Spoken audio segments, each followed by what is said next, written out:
নিয়ে নিয়েছি পানিপুরি, এবার খাবো। আমি আশা করেছিলাম আজকে কিন্তু সন্ধ্যেবেলা যে পানিপুরি অনেকদিন হয়ে গেছে খাইনি, তো ফাইনালি চলে এলো পানিপুরি আমার হাতে, দেখতে পাচ্ছ? Wow! Hello friends, welcome back to my channel Shivani lifestyle. Good evening সবাইকে। তোমরা সবাই কেমন আছো? আশা করি তোমরা সবাই ভালো আছো, আমরাও ভালো আছি। তো এখন কটা বাজে জানো তো? এখন সন্ধ্যে 7টা বেজে গেছে, তাই না? হ্যাঁ, এখন সন্ধ্যে 7টা বেজে গেছে। তো আমি আমার ব্লগটা সন্ধ্যে 7টা থেকে স্টার্ট করলাম। কেন জানো তো? একটা জিনিস তোমাদের সঙ্গে শেয়ার করব, আর বিশেষ করে এই জিনিসটা দেখলে কিন্তু মেয়েদের জিভে জল আসবে। তো চলো তাড়াতাড়ি, আগে তুমি কিনে দেবে না বলো? আমি তো ওদেরকে বলে দিচ্ছি যাবো বলে, কিন্তু ওর কাছে পারমিশন নিয়ে আসবো। কি বিক্রি করতে এসছে জানো? বলে দিই এখন থেকে, ঠিক আছে? পানিপুরি বিক্রি করতে এসছে। আমি তো বিকেলবেলা ভাত খাওয়ার পরে বসেছিলাম, একটু টকটক খেতে ইচ্ছে করছিল জানো তো, সেই জন্য বসে বসে ওকেই বলেছিলাম যে পানিপুরি অনেকদিন ছাকা হয়নি, একবার দোকান থেকে নিয়ে এসে পানিপুরি ছেঁকে বাড়িতে বানালে কেমন হয়? তো ও বললো ঠিক আছে, বাজারে গেলে নিয়ে এলে তারপরে গিয়ে পানিপুরি ছেঁকে খাবো আমরা সবাই মিলে। তো ওইটাই মনটা করছিল, কিন্তু সন্ধ্যাবেলা চলে এলো। তারপরে যেই চলে এসছে দেখে ছুটতে গিয়ে একে ধরে নিয়েছি। আগে পানিপুরিটা কিনে দাও বলে হ্যাঁ, তাহলে নিয়ে আসি বলো আগে। এইখানে বা অনেকে নিচ্ছে, আমি গেলে কিন্তু আমি কিছু বলতে পারবো না, এত খুশি লাগছে আমাকে, কারণ আমি পানিপুরির ভীষণ প্রিয়। তো চলো তাহলে আগে ঝটপট করে নিয়ে আসি আগে পানিপুরিটা।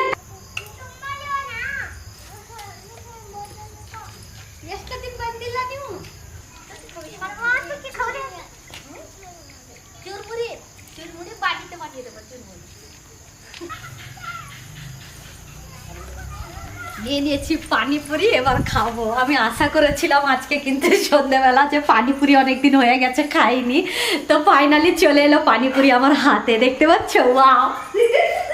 পয়সা দেওয়া হয়নি, আগে পয়সাটা তো দিয়ে আসছি লোকের কাছে।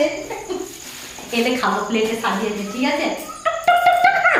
পয়সা দিয়ে চলে এসেছি। এবার একটা প্লেট আর দুটো বাটি নিয়ে নিয়েছি, সাফ করে নেব।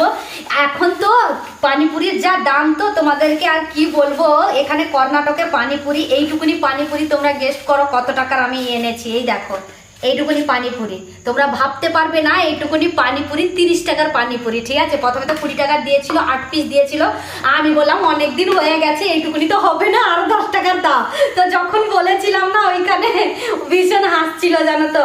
আমি পানিপুরি খেতে ভীষণ ভালোবাসি, মানে তোমাদেরকে বলে বোঝাতে পারবো না। তোমাদের সঙ্গে কথা বলছি ঠিকই, কিন্তু জিভ থেকে জল চলে আসছে। আর পানিটা একটু বেশি করে নিয়ে এসেছি, মানে পানিপুরির জলটাকে জল বললে হয় না, পানি বলে গিয়ে কর্ণাটকের লোকেরা বুঝতে পারে জানো তো। আর ওখানে তো মানে আমাদের বাড়ির কাছে 20 টাকার কিন্তু অনেকগুলো পানিপুরি দেয়, কিন্তু এখানে কর্ণাটকে তো 20 টাকার দেখতে পাচ্ছ তো 8 পিস মাত্র পানিপুরি। তো এত ভালোবাসি পানিপুরি খেতে, 8 পিসে কি পেট ভরবে নাকি মন শান্তি হবে? কোনটা হবে? কোনোটাই হবে না।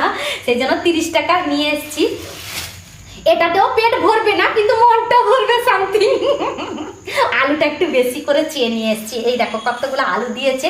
তো চলো, যেইটুকুনি পেয়েছি ওইটুকুনি দিয়ে একসঙ্গে বসে খুশি হয়ে খাবো। সোনামা বলছিল ওইখানে চুরমুড়ি নিবে, তো সঙ্গে চুরমুড়িও এসেছিলো, সমস্যা এসেছিলো, সমস্যাটা শেষ হয়ে গেছে আর চুরমুড়িটা ছিল। আমি বললাম সোনামা যে বাড়িতে মুড়ি আছে, পেঁয়াজ আছে, শশা আছে, তোমাকে মাখিয়ে দেবো, মানে মুড়িটাকে মাখিয়ে দেবো, দিলে তোমাকে দেবো ওখানে খেতে। আর ওই দোকানের কাছে ও কি বলছে জানো তো? মা, আমি সেখানে মানে তুমি বানিয়ে দেবে, সে মুড়িটা আমি খাবো না, আমি এইখানে দোকান থেকে আমি মুড়ি নেবো। তো ওকে বুঝিয়ে সুঝিয়ে বাড়িতে নিয়ে এসেছি ঠিকই, কিন্তু ওর মনটা খারাপ, কিন্তু এখন হাসছে দেখো।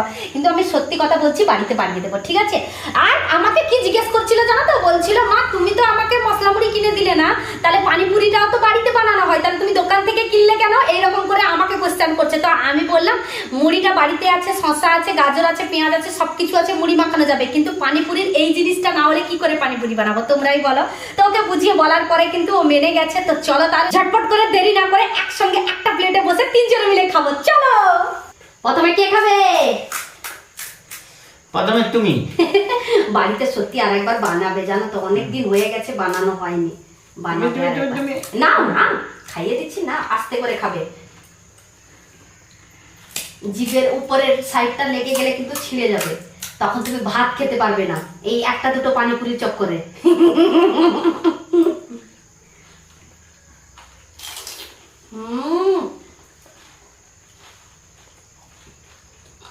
ভালো বানিয়েছে। জল কম নেবে। শোনাবা, একটাই বার মশলা মুড়ি বানিয়ে দেবো, খেয়ে নেবে। ঠিক আছে? আসলে ওকে বাইরের জিনিসটা দেই না, খুব কম দেই। বাইরের জিনিসটা যদি ও পেট ভর্তি করে খেয়ে নেয় না, তাহলে ওর শরীর অসুস্থ হয়ে যাবে।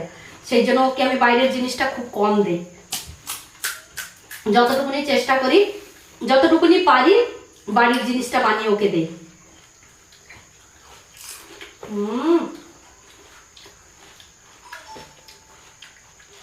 দারুণ বানিয়েছে।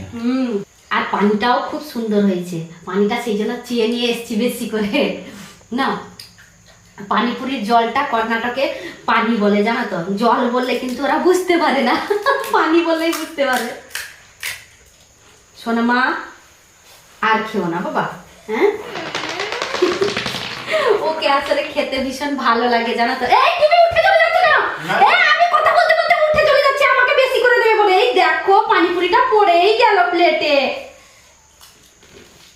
তোমাদের সঙ্গে কথা বলতে বলতে কিন্তু পাশ দিয়ে চলে যাচ্ছে, কেন জানো তো? পানিপুরিটা একটু অল্প কিনেছি না, সেই জন্য। আর আমি খেতে ভীষণ ভালোবাসি বলে, আমাকে খাওয়া করাবে বলে আমি যেই তোমাদের সঙ্গে কথা বলছি অমনি ও সাইড দিয়ে চলে যাচ্ছে। নাও এক পিস। না না না, সবাই উঠে চলে গেছে, আর বাকি আছি আমি। আরো পানি নিয়ে চলে এসেছি বাটিতে, যেহেতু চেয়ে নিয়ে এসেছি। খুবই ভালো লাগে টকের জলটা, তো সেই জন্য কভারের মধ্যে যা ছিল একটা বাটিতে নিয়ে নিয়েছি। এবার কিন্তু খাবো। আর এই টকের জলটা মানে তেঁতুলের জলটা না খুব সুন্দর করে বানায়, জিরে গুঁড়ো দিয়ে, শুকনো লঙ্কার গুঁড়ো, আরও কারি পাতা আরও দিয়ে খুব সুন্দর করে বানায়। খুবই সুন্দর লাগে কিন্তু। শান্তি, মানে পানিপুরি খাওয়ার পরে যে তেঁতুল জলটা লাস্টে না খেলে তো মানে অসম্পূর্ণ থেকে যাবে। তেঁতুল জলটা খাওয়ার পরে কিন্তু পুরো মনটা পুরো শান্তি হয়ে যায় সত্যি। অসাধারণ টেস্ট। পানিপুরি খাওয়া শেষ, জাস্ট এখনই হাত ধুয়ে এলাম। তো সোনামা অল্প পানিপুরি খেয়েছে, ওকে কিন্তু মুড়ি মাখিয়ে বাড়িতে দিতেই হবে। তো আজকের মিনি ব্লগটা কেমন লাগলো অবশ্যই কমেন্ট করে জানাবে। তো আজকের ব্লগটা এই পর্যন্ত। তোমাদের যদি ভালো লেগে থাকে তাহলে তোমরা লাইক করবে, কমেন্ট করবে, শেয়ার করবে, সাবস্ক্রাইব অবশ্যই করবে। যারা আমার চ্যানেলে নতুন আছে প্লিজ তারা সাবস্ক্রাইব করে আমাকে সাপোর্ট করো। সবাই ভালো থেকো, সুস্থ থেকো। আবার কালকে নতুন একটা ব্লগ নিয়ে তোমাদের সামনে চলে আসবো। বাই।